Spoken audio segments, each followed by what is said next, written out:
अगर ढूंढो भगवान भी मिल जाते हैं, तो मैं क्या ढूंढ रहा था, मैं तलाश रहा था Altroz G4, क्योंकि ये प्रोडक्ट जब लॉन्च हुआ था तब से मुझे बहुत पसंद था। लेकिन क्या है, बहुत सारे लोगों ने इसे नहीं खरीदा है, लेकिन जिन्होंने खरीदा वो मेरे साथ हैं। तो आपका स्वागत भाई साहब, क्या नाम है आपका पूरा? निकुंज मोहता। तो निकुंज भाई, कहाँ से हो आप? मैं बिलोंग करता हूँ राजस्थान से, बट यहाँ गाजियाबाद में रहता हूँ। तो ये गाड़ी क्यों, कैसे खरीदी?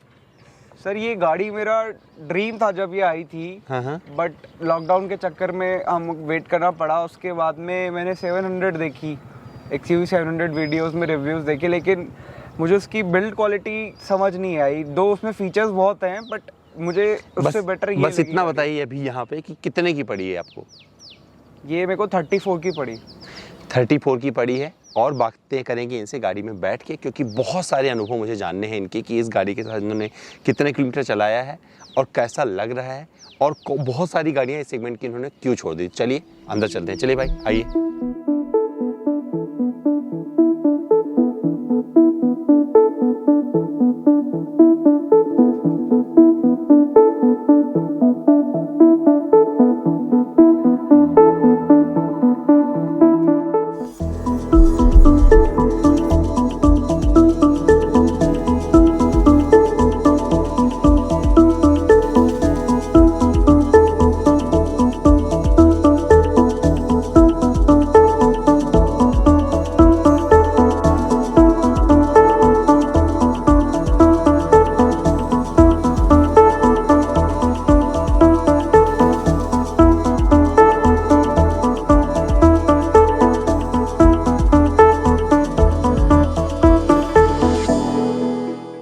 तो मैं निकुंज भाई के साथ उनकी इस गाड़ी में आ गया हूँ, Altroz G4। सबसे पहला सवाल, बहुत सारे और गाड़ियाँ थी इसमें सेगमेंट में, जैसे कि आपको फॉर्च्यूनर हो गया, एंडेवर हो गया। एंडेवर 4 तो अब बंद हुई है, लेकिन आपको मिल रहा था ऑप्शन के तौर पे, तो आपने क्यों छोड़ा? सबसे पहले यहीं से शुरू करते हैं, चलाते रहिए, बताते रहिए। सबसे पहले मैंने डिसाइड करा कि मैं MG ग्लॉस्टर लूँगा, बट मेरे फ्रेंड ने ली और उसको कई प्रॉब्लम्स हैं गाड़ी में, पिकअप की प्रॉब्लम है और 2-3 चीज़ें हैं, तो फिर मैंने उसको नहीं कंसिडर करा। फिर I went for Endeavour. No doubt बहुत अच्छी गाड़ी है, बहुत अच्छी गाड़ी है चलाने में, हर चीज़ में। बट जैसे ही मैं फाइनलाइज करने लगा था, ऑलमोस्ट टाइम पे फोर्ड के रूमर्स आ गए कि Ford is discontinuing in India. So I was left with an option for Fortuner या फिर अपनी Altroz। Fortuner is very very over priced car sir. वो 45 लाख रुपीस की कार है अगर मैं 4x4 का वेरिएंट लेता हूँ। और उस पे शोरूम्स पे जाओ तो उनके पास कार की टेस्ट ड्राइव्स भी नहीं है, और मतलब मेरा एरोगेंट से बिहेवियर लगा टोयोटा का। तो और उसके बाद मैंने एक चीज़ कंसिडर करी कि मुझे 9 लाख रुपए के फ़र्क में फॉर्च्यूनर से फार बेटर गाड़ी मिल रही है। अब लोग कहेंगे ये गाड़ी तो चली नहीं, इसकी रीसेल वैल्यू नहीं होगी, तो आप सीधा सीधा कैलकुलेशन लगा लो। अगर 5 साल बाद अगर एक गाड़ी 10 लाख की बिकती है और एक गाड़ी 15 लाख या 20 लाख की बिकती है, तो अगर उन्होंने 10 लाख रुपए जो मैंने बचा लिए, तो वो पैसे तो मेरे वैसे ही वसूल हो गए। मैंने पहले ही कम दिए हैं 10 लाख रुपए, और उससे बहुत सुपीरियर प्रोडक्ट मिला है मुझे। आप इसको तो कितनी महिंद्रा नजर आती है आपको अपनी इस गाड़ी में? 0%। This is not a Mahindra product at all. सिर्फ इस गाड़ी तो ये अंदर से खुशी देता है या लगता है कि नहीं आपने महिंद्रा का खरीदा है प्रोडक्ट? नहीं, अंदर से खुशी है कि मेरे को महिंद्रा का, सिर्फ मुझे पता है कि महिंद्रा इसकी आफ्टर सेल सर्विस कर रही है। इस गाड़ी का एक ही ड्रॉबैक है कि ये सिर्फ महिंद्रा की गाड़ी है, नहीं तो इस गाड़ी के अंदर कहीं से कहीं तक कोई कमी नहीं है। चाहे फिट एंड फिनिश हो, चाहे ड्राइव हो, चाहे चलाने में अच्छी हो, everything is superb in this car except for कि ये this is owned by Mahindra, and Mahindra की after sale service are pathetic. This is to all you Mahindra people. मैंने ये गाड़ी ली, मुझे पैथेटिक सर्विस मिली है। इसकी जो डिलीवरी थी, PDI गाड़ी का नहीं हुआ। मैंने बड़े सारे मेल्स करे महिंद्रा पे, पर आज तक मुझे कोई रिस्पांस नहीं आया महिंद्रा की तरफ से। ओके, तो इस गाड़ी में आपको क्या क्या अच्छा लगा? सबसे पहले आपका सबसे बेस्ट फीचर कौन सा है इसमें? इस गाड़ी का फीचर्स, इसमें छोटे छोटे बहुत अच्छे फीचर्स हैं जो दूसरी सेगमेंट की गाड़ियों में नहीं आते हैं। सबसे पहले तो मुझे इसका इंटीरियर बहुत अच्छा लगा गाड़ी का, और उसके बाद में इस गाड़ी के अंदर ड्राइव बहुत स्मूथ है, पिकअप बहुत स्मूथ है, और 360 डिग्री कैमरा, और अपना power seats with memory function, और इसकी लुक्स हो गई। ओवरऑल पैकेज जो मुझे इस गाड़ी के अंदर कॉस्ट में मिल रहा है वो और इसके सेगमेंट में किसी गाड़ी में नहीं है जो प्राइस इसका मुझे मिला है। तो कंफर्ट कैसा रहा, कंफर्ट लेवल, क्योंकि आप अपनी फैमिली के साथ भी बैठे होगे हाँ खरीदने से पहले। हाँ, तो कंफर्ट लेवल में भी ये फॉर्च्यूनर से फार बेटर है। आप जो भी बंदा फॉर्च्यूनर कंसिडर करता है, एक बारी मेरे कहने पे आप इस गाड़ी को देखना जरूर। बहुत बढ़िया। तो मुझे लगता है महिंद्रा के नहीं, इस गाड़ी के आप ब्रांड एम्बेसडर बन रहे हो। नहीं तो भाई इसके पहले क्या चलाते थे आप? मैं इसके पहले महिंद्रा XUV 500 चलाता था। मतलब प्यार महिंद्रा है और नफरत भी महिंद्रा।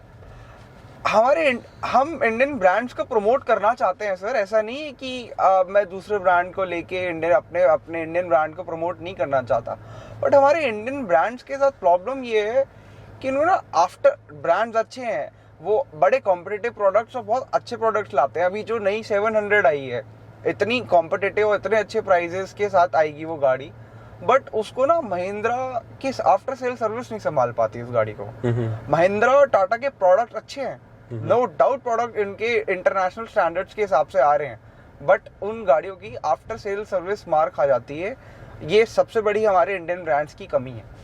अच्छा, अभी तक आपने बहुत किलोमीटर नहीं चलाया, मुझे पता है। कितने किलोमीटर किया है? अप्रॉक्सीमेटली 600 किलोमीटर में तो आपका मैं ऑनरशिप एक्सपीरियंस तो नहीं ले सकता हूँ। हाँ जी। लेकिन आपने क्यों खरीदा, इन सब पे ज़्यादा बात कर सकते हैं, बट फिर भी मैं एक सवाल करता हूँ, माइलेज क्या मिल रहा है आपको? माइलेज तो अभी तो कुछ भी नहीं आ रहा था, 6-7 की एवरेज दे रही है, क्योंकि ये रन इन पीरियड में है, बट आगे जाके 10-12 तक दे सकती है।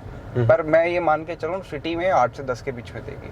तो आपके लिए माइलेज कितना मैटर करता था जब आप ये खरीद रहे थे, सोच रहे थे इस गाड़ी के लिए? क्योंकि जब इतनी बड़ी गाड़ी लोग खरीदते हैं तो शायद माइलेज के बारे में नहीं सोचते हैं। हाँ, ऐसा मेरा मानना है। माइंड मेकअप करा हुआ था कि 8-10 के बीच में ही एवरेज देगी गाड़ी। इतनी बड़ी गाड़ी है तो इतने ही एवरेज देगी। अब आप इससे सोचोगे मैं 15-20 की एवरेज निकाल लूँ, तो आपके लिए अदर ऑप्शंस हैं, Safari and XUV and all. These cars are not meant for your mileage. ये लग्जरी के लिए और आपकी सेफ्टी के लिए। इस गाड़ी की बिल्ड क्वालिटी बहुत बेटर है, बहुत बेटर है। तो अभी तक जितना आपने चलाया है, तो उस आधार पर आप इसको मतलब कैसे कंसीडर करें, कैसा लग रहा है, सस्पेंशन कैसे लग रहे हैं, और हाईवे पर परफॉर्मेंस कैसा है, बम्पर टू बम्पर ट्रैफिक में कितना खुश हो आप? ये 3 सवाल का एक जवाब देना। मैं ओवरऑल इस गाड़ी से खुश हूँ, but this car can not be compared with Endeavour. अगर आप हैंडलिंग के मामले में बात करेंगे तो एंडेवर दी बेस्ट कार है, but this is at par with Fortuner. At par with Fortuner. So और सिटी में जब चला रहे हो तो वहाँ पर इसका जो भारीपन है, इतना बड़ी है, ये सिटी में चलाने में गाड़ी कार जैसा फील, बहुत लाइट है ये गाड़ी। सिटी में चलाने में, मैन्यूवर करने में 360 डिग्री कैमरा है, तो टाइट स्पॉट से निकालने में भी गाड़ी में दिक्कत नहीं आती है। Overall it's a easy to drive car, being such a huge vehicle. बहुत बड़ी है, लेकिन आपको चलाने में दिक्कत नहीं आएगी। आपने ऐसे मौसम में खरीदा है जहाँ पर ह्यूमिडिटी बहुत होती है उस टाइम, तो एसी का कूलिंग कैसा? सुपर्ब। एसी तो बहुत कम करना पड़ता है, इतना अच्छा कूलिंग है इसका। फैमिली में और लोगों को बिठाया पीछे? हाँ वो जी। कितने कंफर्टेबल थे? एवरीबॉडी वाज कंफर्टेबल, सब खुश हैं इस गाड़ी से। और आपको ड्राइविंग में जो कंफर्ट चाहिए था सब कुछ मिल रहा है? हाँ जी। और कॉर्नरिंग पे जब आप करते हैं मैनुअर कैसे हो रही है? ठीक है। देखो लैडर फ्रेम गाड़ी है, थोड़ा सा बॉडी रोल तो होगा, लेकिन नहीं, हर एसयूवी में बॉडी रोल होता है। हाँ, लेकिन मेंटेन्ड है। मतलब ऐसा नहीं है कि आप परेशान हो जाओगे। गाड़ी अच्छी है ओवरऑल चला। ये गाड़ी उन लोगों के लिए नहीं है जिसको बहुत भगानी है, कट मारने है, ऐसा कुछ करना है, उनके लिए नहीं है। ये नॉर्मल कार है, एक नॉर्मल ड्राइव के लिए, और हाईवे पे अच्छी स्पीड लिमिट्स पे भी आप चला सकते हो। It's a good to drive car. Engine बहुत स्मूथ है, गियर बॉक्स बहुत ज़्यादा स्मूथ है if you compare with other models in the segment. तो मैं कहूँ ये आपकी ड्रीम कार थी तो गलत होगा? Yes, it was my dream car, sort of my dream car. Dream destination कौन सा है जहाँ पर ये जाएगी आपकी ड्रीम कार? मैं इसको लेह लद्दाख ले जाना चाहता हूँ। बहुत बढ़िया। कब जाएगी ये? जब फैमिली परमिशन दे दे। अच्छा। अभी बस मेरा मन है इसको लेह लद्दाख ले जाने का। अच्छा, तो मतलब फैमिली की परमिशन मिलती है, लेह लद्दाख चली जाएगी? हाँ जी, हाँ, सबसे पहले। अच्छा, और अभी तो चेकअप भी नहीं हुआ होगा, फर्स्ट चेकअप वगैरह सर्विस का? नहीं। तो क्या है सर्विस वगैरह, थोड़ा बताइए कि आपने कोई मेंटेनेंस पैकेज लिया है कुछ, थोड़ा सा और ज्ञान दीजिए। ऐसा मेंटेनेंस पैकेज तो कुछ नहीं लिया मैंने इसका। 5 साल की वारंटी मैंने ली है, जो कंपनी ने मेरे को मतलब डील में ही दे दी थी। और एक पहली सर्विस तो वही 1000 किलोमीटर जनरल चेकअप है, बट एवरी 10,000 किलोमीटर पे सर्विस है। तो आई बिलीव 5-6 हज़ार रुपए की सर्विस आनी चाहिए, नॉर्मल सर्विस, और 10-12 हज़ार रुपए की जो मेजर सर्विस होती है वो आएगी। तो आएगी। तो मतलब ये आपको पहले से आपने माइंड में करके रखा हुआ है। कुछ और बोलना चाहते हैं? आपको कुछ और अलग सा एक्सपीरियंस है, कोई और अलग फीचर बताना चाहते हैं जो आपने इस पे से एक्सपीरियंस किया है?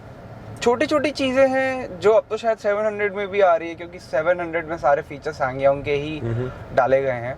एक तो जैसे इसका जेस्चर, जैसे ही आप गाड़ी दरवाज़ा खोलते हैं सीट्स पीछे चली जाती हैं और आप जब बैठने के बाद आपकी पोजीशन पे आ जाती है।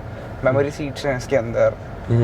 और साउंड सिस्टम के बारे में बात करना है। Good, superb sound system. तो ये कैसे, किस तरीके से आपको लग रहा है, आप सुनना कैसे गाने पर सुनना पसंद करते हैं? मेरे को ना बास और ये सब चीज़ें नहीं ज़्यादा चाहिए होता है, क्लैरिटी चाहिए होती है साउंड के अंदर, डिस्टॉर्शन नहीं चाहिए होती है, जो इस गाड़ी के अंदर बहुत अच्छी मेंटेन्ड है। Overall everything is good in this car. आप कमी कहीं से कहीं तक नहीं निकाल सकते अदर देन कि ये महिंद्रा की गाड़ी है। मतलब महिंद्रा से शिकायत है, गाड़ी से आपको बहुत सारा प्यार है। महिंद्रा के प्रोडक्ट एक्चुअल में बहुत अच्छे हैं, सारे प्रोडक्ट महिंद्रा के अच्छे हैं। महिंद्रा की सिर्फ आफ्टर सेल सर्विस बेकार है। तो ये टाटा और महिंद्रा, मुझे लगता है दोनों लोगों को सोचने की जरूरत है इस पे। हाँ, अगर मैं एक चीज बताऊं, टाटा से बेटर है महिंद्रा की सर्विस।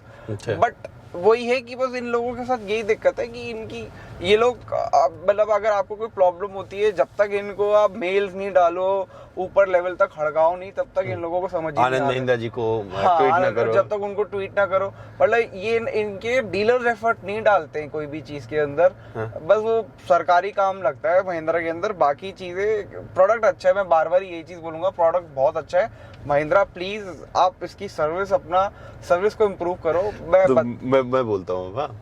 तो भाई जो कस्टमर होते हैं, इनका कहना है कि जब तक ये ट्वीट नहीं करते आनंद महिंद्रा जी को, तब तक उनको सही से ट्रीटमेंट नहीं मिलता है किसी भी डीलरशिप पे। हाँ जी। तो मुझे लगता है कि महिंद्रा को इस बात पर ध्यान देना पड़ेगा कि भैया जो कस्टमर होता है भगवान होता है, और उसको संतुष्ट करना ही इनकी सबसे बड़ी जिम्मेवारी होना चाहिए। हाँ और आनंद महिंद्रा को भी इस बात को सोचना चाहिए कि ये नहीं कि जितना उनके पास ट्वीट जाए उतना ही रिजॉल्व हो जाए। सर ट्वीट के बाद भी मेरे पास तो रिप्लाई नहीं आया कुछ भी। अच्छा, उनका रिप्लाई नहीं आया? नहीं सर। चलो, तो इनको तो रिप्लाई भी नहीं मिला है, बट फिर भी क्या करते हैं, अब मैं छोड़ देता हूँ इनको यहीं पे, चलाने देते हैं इनको कुछ किलोमीटर और गाड़ी, और फिर इनसे मिलेंगे जब ये करीबन 15,000 20,000 किलोमीटर कर लेंगे। हाँ जी। और फिर इनसे जानेंगे कि भैया दिक्कतें क्या क्या हुई है, क्या डीलर इनकी बात सुननी शुरू कर दी है, सर्विस में कोई दिक्कत हुई या नहीं।